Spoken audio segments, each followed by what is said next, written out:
What's up guys, it's Sean and welcome to another episode of the lecture series, and today we will be talking about the intent of buying.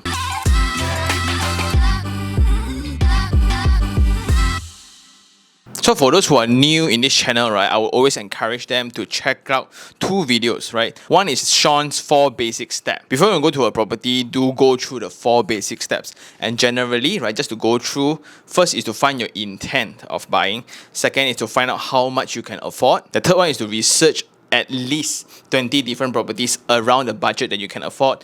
The fourth one, make that informed decision and take that calculated risk. It's that simple. Well, in a nutshell. That's why this lecture series exists to further break down. A lot of people say, so easy, meh, Sean? Then the other video that I also recommend would be the weekday weekend test if you are buying the property for an own stay.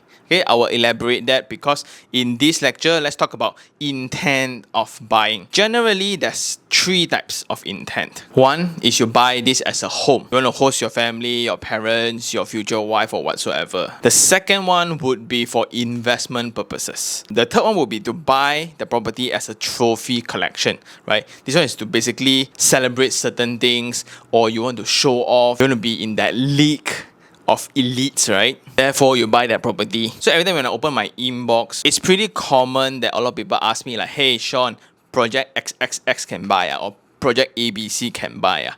It's a very one-liner question, and it's very challenging for me to answer because I do not know the intent. The way we evaluate the property will be different in accordance to your intent. Let's say we look at Ownstay purposes, right? The weekday weekend theory in general means convenience for you to live your life, right? On a weekday, do travel to the project that you have the intent to purchase as a home. Go there and check out the traffic condition, the nearby restaurants. Is it very close to your kid's school? Is it close to a park on the weekends? Is it close to a grocer? Is it very far away if I were to travel back to my in-laws or I want to visit my family? Then how is the facilities like? Is the pool conducive for my children? Is there a sauna that I really prefer because it will help me sleep? Then do the same on a weekend as well because the traffic might be different. And I always encourage this. It sounds crazy at first, but a lot of people tried it, which is to take half a day off, travel to the property that you have the intent to buy, and travel from that spot to work and see how it feels like. If a lot of people done this earlier, right, this is to really test your patience, right, whether are you okay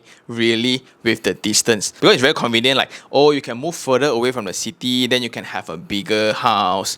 But then what's the point of having the bigger house if I spend all my time traveling instead, no time in the house also? Then a common problem for own stay properties is a lot of people buy their dream home because it always revolves the conversations around marriage. I'm going to get married, so I need a home to host my family. So the conversation about dream home often come into picture. It's almost guaranteed that everybody wants a landed property. No matter where, I just want landed. So this is what I call the nasi lemak properties. For those who have not heard this before, this is the favorite form of property for Malaysians. And because it's the nasi lemak property, it's very expensive if you want a terrace house located in the city center. So easily if you are going for a terrace house, close eye, 800,000 to 1 million, right? And that's sub sales, right? If you want new one, you need to go, unfortunately, further away, at least 30 to 45 minutes drive away, provided no car. And that often results in regrets expressed through email to me. Usually those regrets revolves around the time of traveling, like generally. And in those outskirts, the infrastructures are not as nice, it's not as developed, it's not as convenient. You don't have the mall, you have the very big park but nowhere to eat, also no point, right? Tuition center not established, and you're compromising all these elements of lifestyle just for a terrace house. So I would always encourage these topics to be a conversation within you and your future wife or your current wife, because in my opinion, ultimately convenience is top priority. For those who are very familiar with the channel, I have shared with them several purchases of mine, and those revolves around city center, high rise, where I can get convenience at my fingertips. For example, my coffee, my computer stuff, my food, my beverage, my kids' school, my barber, and etc. All this needs to be ready. Also, after speaking to a lot of property experts, a lot of guests, because I have this series called my First Property Story series, where I interview experts, right? Most often the time, all of them, right, would advise first-time home buyers to not overspend on their first home. A lot of people would think that the first purchase will be your dream home. You will only buy one property in your entire lifetime, right? Most often they are wrong. How can you dictate your life, right, for the next 60 years when you're 28? Your career merely started, you're on the way to start a family, and how can that property be that so-called dream house of yours? Hence, my point of view, right, on this matter is I would always look at two things: convenience and flexibility. These are the two most important things when I'm 28 to 35. Like for example, now I need to move because my office just opened a new branch in Penang, for example. I can immediately move. And when I move, the house that I purchase needs to be rented out at a rate that I can afford. Also, it needs to be in a location where it's in demand. For example, if I were to overspend on a house, in this case, a landed property a bit further away, yes, it's very, very big. It's like 4,000 square feet. No point because there's no demand for rental. So 4,000 square feet, you do very, very nicely, rent out 1,000, but your monthly installment is 3,000. Every month you're bleeding, but then you need to consider that while figuring out whether to take up the job or not, because it's going to be a pay raise, it's going to be higher prospect in terms of career progression, but now you are tied up. Think of it in this way: if I were to buy a high-rise apartment in CBD, yes, it's smaller, 700 square feet, yes, it's going to be noisy, yes, it's not as comfortable, don't have your own back lawn or don't have the padang for your kids to run, never mind. If this kind of situation happen, I can almost rent it out instantly, just because it's located next to an MRT or an LRT public transport in an area where there's high demand for rental. At least it can cover 80%, right? Also very, very good already. And that becomes my guideline if I were to purchase an own-stay property. I would purchase something if the rental surrounding can cover at least 70 to 80% of my installment. So if I were to move in and I stay for maybe 5 to 8 years time, I want to upgrade. Now I want to upgrade to a terrace house because I'm now the boss of my own company or whatsoever. It's possible because the rental at this time can somewhat balance out your installments. Hence, your DSR won't be affected for you to buy your next dream home. However, this applies to me, right, where capital is very, very limited. For those who have pharma foundations backing them out, by all means, you want to buy your dream home, girl, you want to buy a bungalow, semi-D, stay with your mansion, your parents can afford because they are super duper billionaires. It's okay, it's fine, you have that privilege, lucky you. But for those who have to earn every single cent you have, that's my rule of thumb lah. The next intent would be investment. And for investments, there are different modes to it.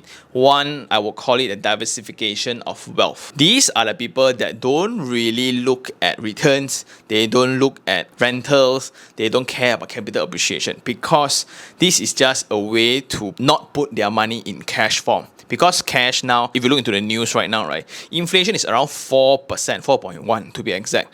It means every 100 ringgit you save in the bank today, next year June is worth 96. And let's just blow up that number. 100 million worth 96 million in a year. So on the previous chapter, we talked about hedge against inflation being one of the best properties of real estate. That's why properties in this manner becomes one of the best investment vehicle. A lot of public listed companies, they will use up their cash on hand of the company to purchase real estate and just leave it there. Whether or not can rent out, cannot rent out, or they just chin-chai rent out, right? It's okay, because in terms of books, they are still increasing in value, or if not, it's good enough to just withstand. I will just need to make sure 100 million worth today is the same or higher 10 years down the road. Even if I were to put in FD today at 2.7 to 2.9% per annum, I'm still losing money because the inflation is 4%. The 100 million 10 years later, right, cannot afford the same things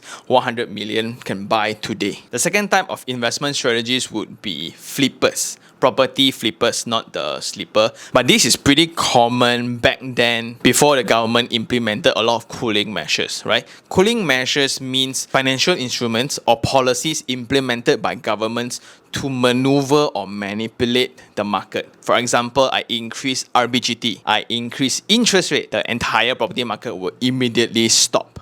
So before the implementation of all this, there was a time back then where a lot of people tell you buy property, confirm make money it will double in 10 years time, right? Very familiar with all those kind of statements. They are right, because back then there were not as many supplies and demands were in abundance. So perfect examples for this kind of scenarios would be properties around Setia Eco Park and Setia Alam, right? But when you buy in 3 years, 4 years time, it double, 5 years time, it double, crazy. You earn money basically before you get the keys. Then if you checked out Desa Park City, 700,000 in 5 years time, now it's 1.2 million. You buy this kind of property, landed, confirm make money one. And because of those kind of examples, right, these thinkings until today still have. But if you ask them to point out any new landed properties that is doubled in the recent years, very hard to tell. There are a lot of people that prefers this kind of investment mode where I just buy and hold, pray to God, and it will increase in price. So this is pretty contradicting. If you look into Malaysian's HPI, right, the house pricing index, it shows that every year it increased 10 to 12% for the past 10-20 years. But when you ask around a lot of investors in the recent years who just recently got keys, right, some to the extent they lose money. So my take on the matter is it depends again on the location of the project. Because most of the time people forget you actually make money when you buy,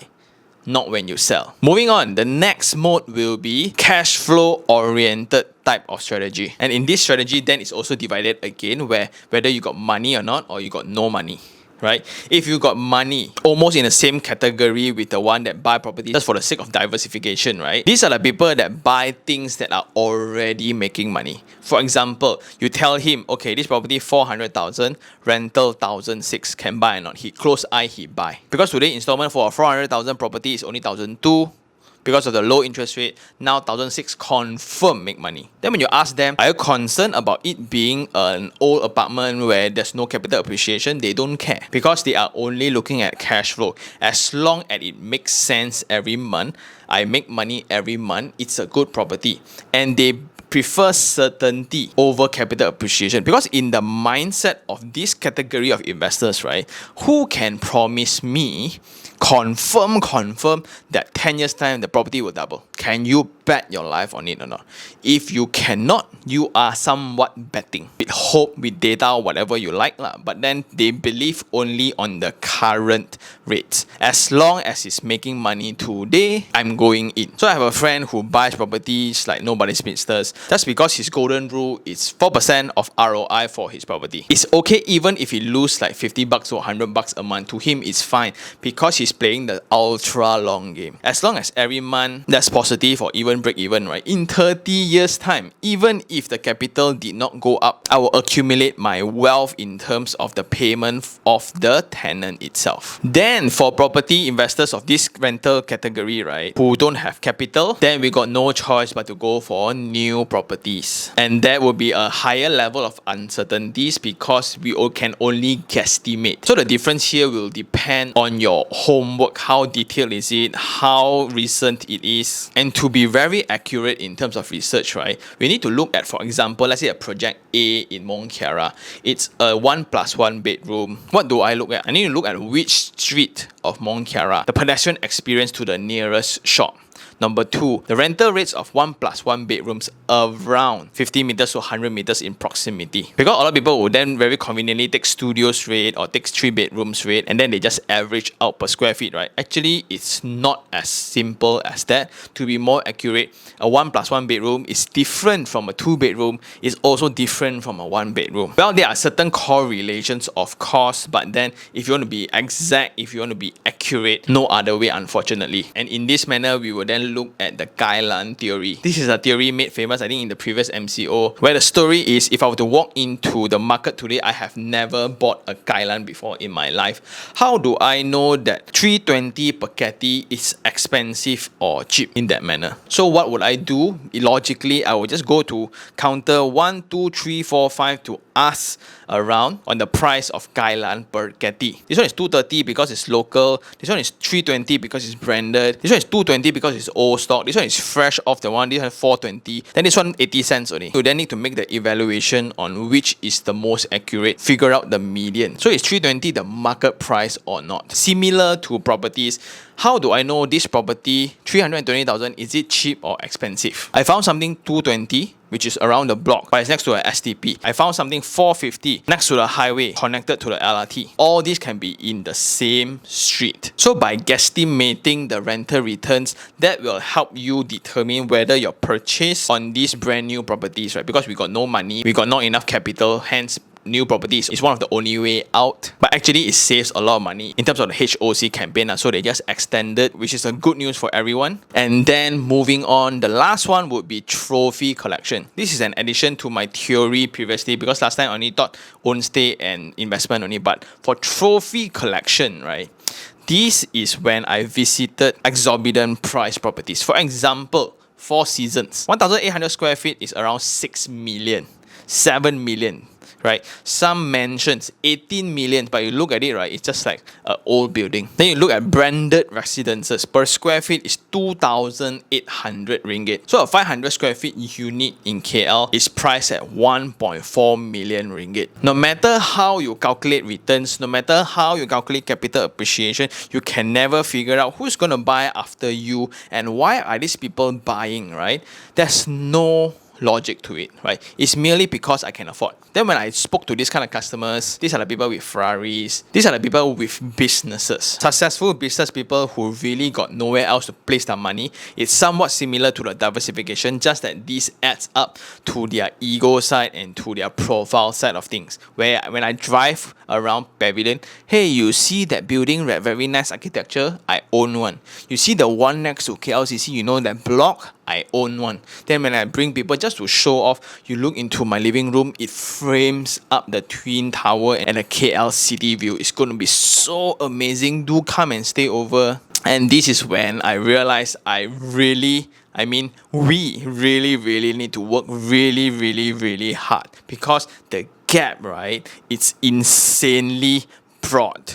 So in conclusion, for the intent of purchasing a property, right, we have the own stay, then we have the investment, then we have the trophy. And to suit these three intents, right, the preference for different formats of properties then will be different. For example, you have landed lah, you have high rise lah, then you have commercial lah, then you have industrial lah, then you have land lah. Then in landed you got townhouse, terrace house lah, semi lah, bungalow lah, garden homes lah, co-homes lah. Then for high rise you got studio, you got 2-bedroom, 3-bedroom, duplex, dual key. Then for commercial you have office, you have SOVO, you got SOFO, you got retail units, you got lifestyle suites, you got hotel suites. Then for industrial you got warehousing, you got terrace, semi bungalow and huge mansions for industrial as well. Then for commercial buildings, then MSC status needs to be taken into account, GBI needs to be taken into account, and last of all, land. And based on all these products, the difference in intent again will have difference in loan margin and difference in capital required to start investing. And I think that's all for this chapter. Thank you very much for watching. Stay tuned for the next one and do share this around. I would really appreciate that, because I want more people to be informed regarding their property purchase. And thank you very much. See you guys on the next one. Ciao.